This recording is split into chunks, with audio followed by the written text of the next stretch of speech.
Hey, all you space cats, welcome to the Black Hole Podcast. Halloween Special 2023. Welcome to Season 6 of the Black Hole, Episode 9, Dead Eddy vs. Corporate America. It's Halloween 2023. And preparing for our Halloween tradition that we do for as long as I can remember. We call it Gumbo-ween.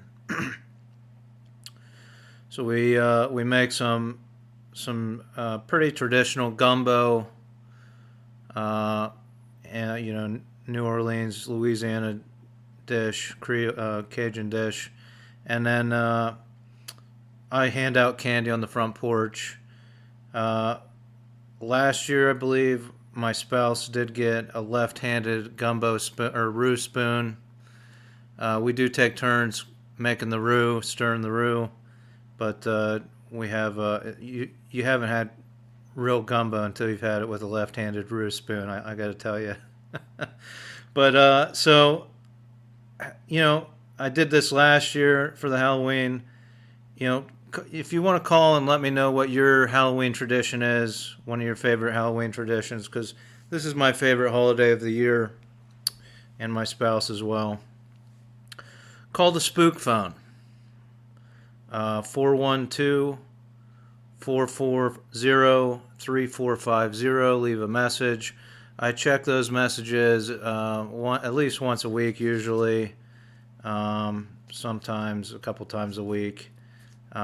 Leave a message. Let me know your favorite Halloween tradition. So into the podcast here. The past two podcasts have been some two pretty heavy topics, right? We were talking slavery. Some would call it modern day slavery, and corporate communism.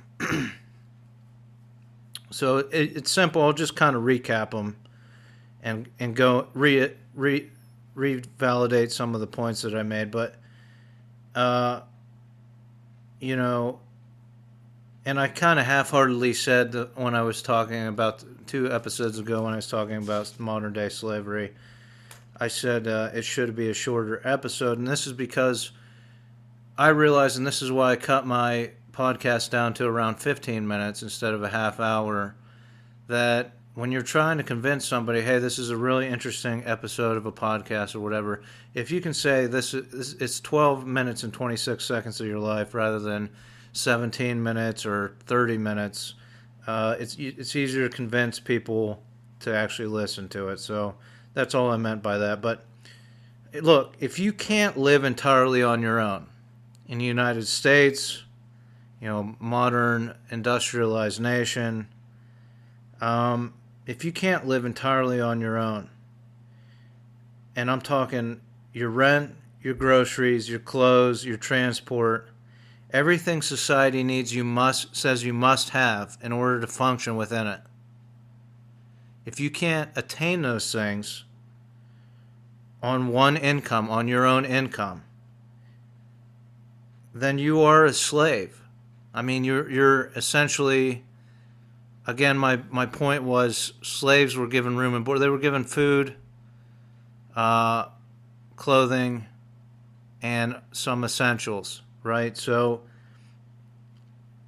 if you have to get married to someone or live with your family in order to be able to afford the basic things, that's because society is geared in a way that has embraced modern day slavery, and you are a slave, and that's the way. I've nailed it down to $20 an hour, right? In most places in the United States, if you are making $20 an hour or less, if you're not making $21 an hour, then you're probably in some form of slavery or indentured servitude in this country.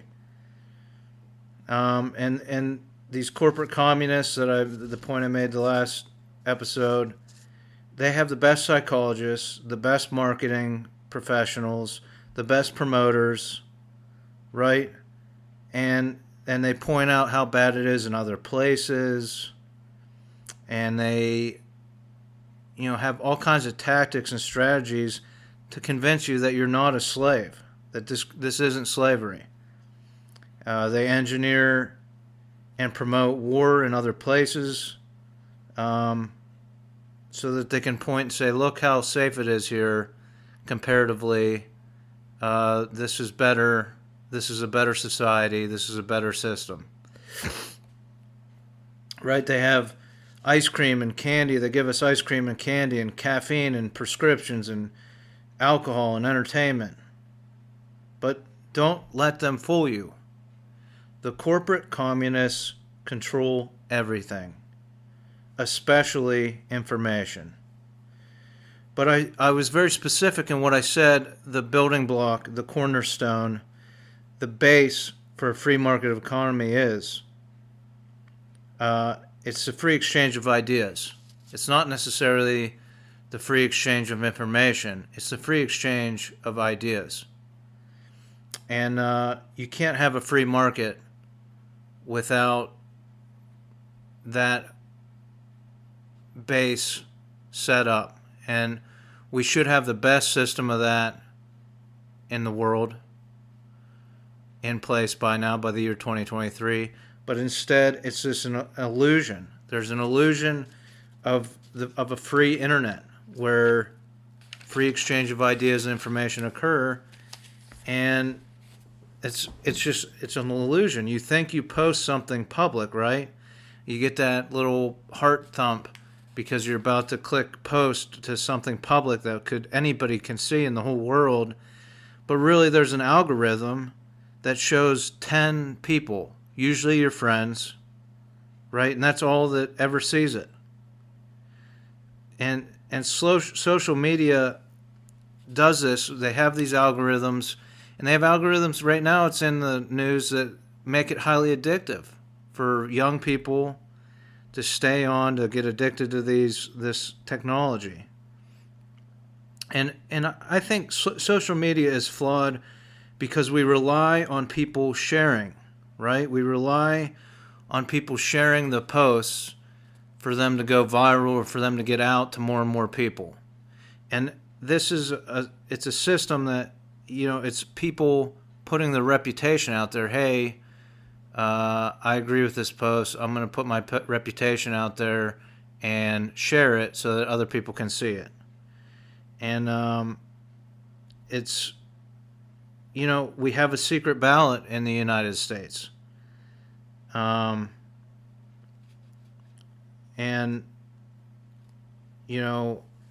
we have the secret ballot. So it's, I think we could apply that to social media in certain ways and get a lot better discussion and information out there, right? If you anonymized social media in certain ways, right? We have disinformation, right? And we have all this different disinformation, and some of it is driven because people start fake accounts so that they can comment on the disinformation without retaliation, or they want to just comment on some people's things without people knowing who it is that actually commented on it. So you have all these fake accounts, and you have this disinformation. And I think you could really crack down on that if they really wanted to. Again, the corporate communists don't want to. They thrive on this disinformation. It makes you reliant on their mainstream media, which is putting out even more disinformation and more strategies to keep you enslaved and working till the end of days for very little pay. So you have these anonymous fake accounts.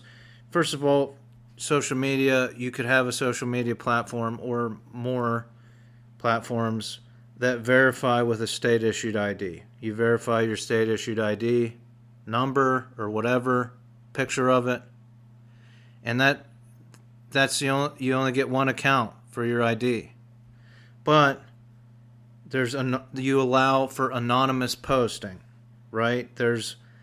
You can post something and click a special button if you don't want your friends to know you posted it. And it might not be videos and pictures for obvious reasons, but it could be written word. Here's an interesting commentary on this topic, and I want it put out there anonymously. And then you could have an option for people to share it anonymously, so they're not putting their reputation on the line. I shared it, so now whatever the algorithm says, some of my friends can see this anonymous post that I shared anonymously, and so on and so forth. And I think you would get much more interesting discussion and information, because everyone's got a friend, right? Everyone's got a friend on social media they kind of agree with, right? They put a lot of good stuff out there. They kind of agree with a lot of it, but it's kind of walking the line. And there's lots of intelligent people out there trying to put these comments and this information out there, and the social media companies bury them.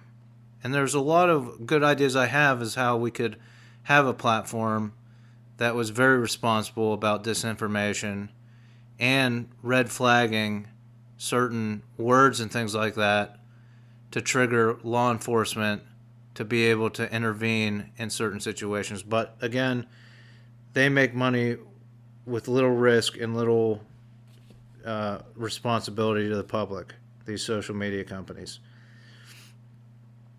So again, we don't have fact-based media in the United States. We have a for-profit media system, and it's not fact-based media. It's for-profit media. It pushes for very little work in journalistic endeavors for maximum profit, maximum ratings,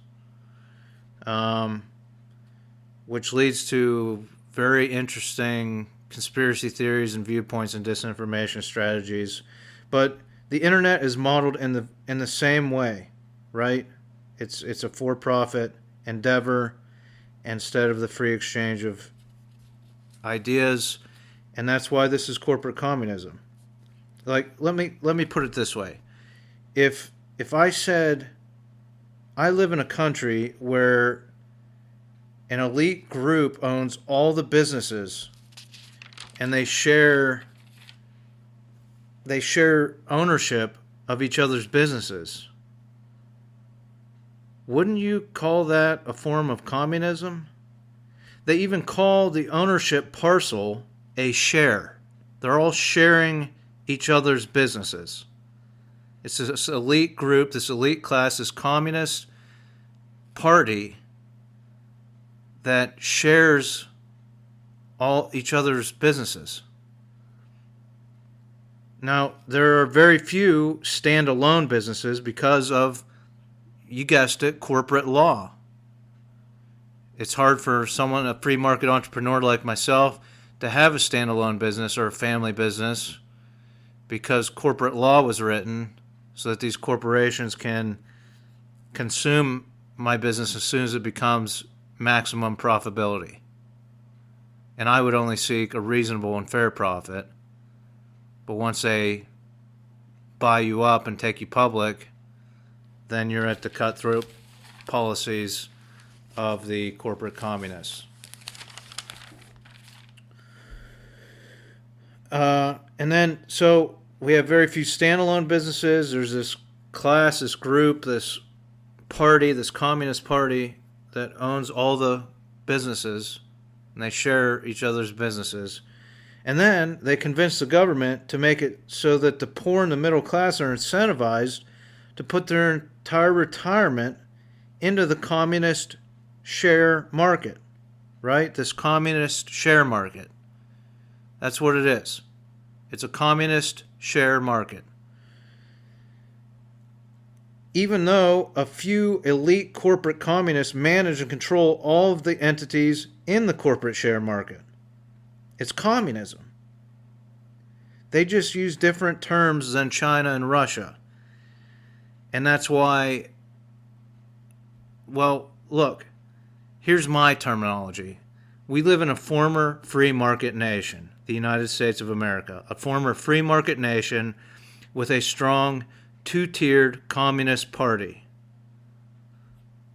This is unlike China and Russia, who are former communist nations with strong communist parties. Right? And they actually modeled themselves not because they wanted their citizens. Think about it. Did China and Russia want their citizens to be more free, like the United States? Or did they change the way they did things because our form of communism is a better form of communism? It's much more oppressive.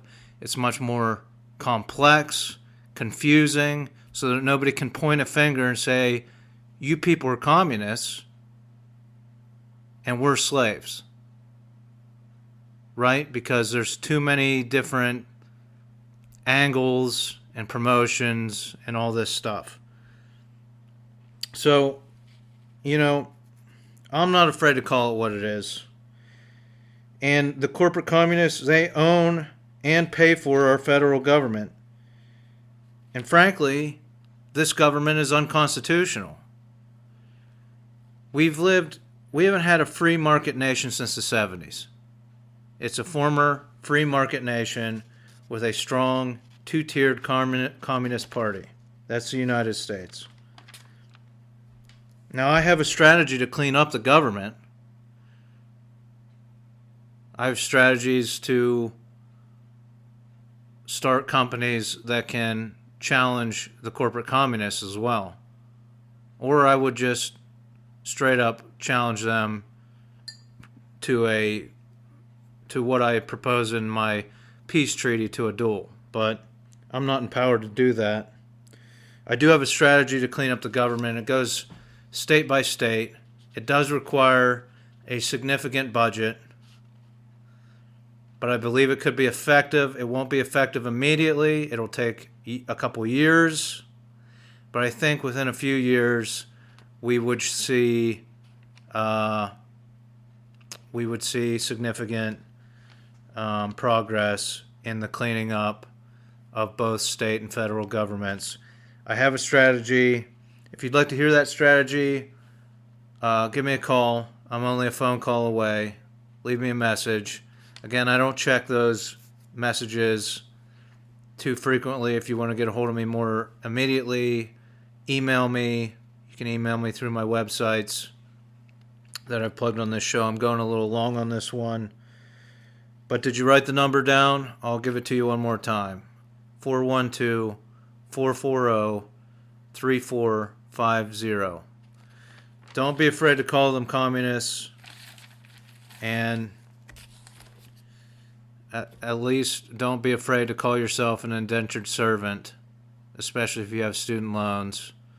Luckily, I got out from underneath that situation, but I do not have the type of income that would allow me to live on my own at this point in my life, and I'm 40 years old. So there's a lot of people like me, and this is a messed up system. It's communism, and let's work to change it. Empower me, and let me empower you. Happy Halloween, and I wish each and every one of you peace, prosperity, and homeostasis. Thank you.